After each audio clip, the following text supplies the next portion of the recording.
And man ken duan krithowich guy Samuel Pandang Den did kana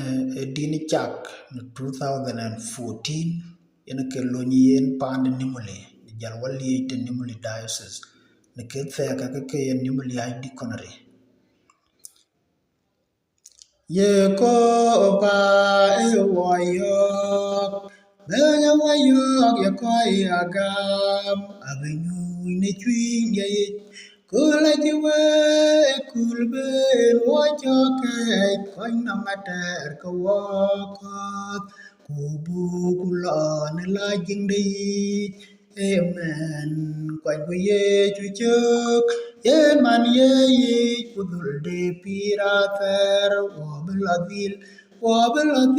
ni ye chunong benden chi pyo ga ni ye de kare keran dule be dule nyodwok dule pi de wi kwere la nya le ye chu ben kere to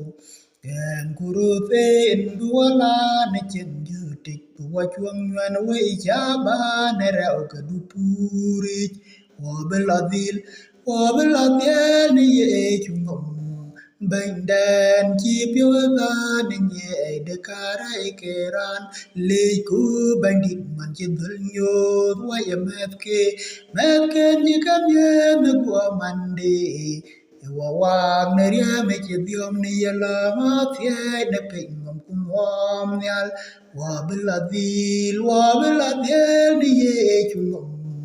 bánh đèn chi piêu ta nên nhẹ để cả rai kề ran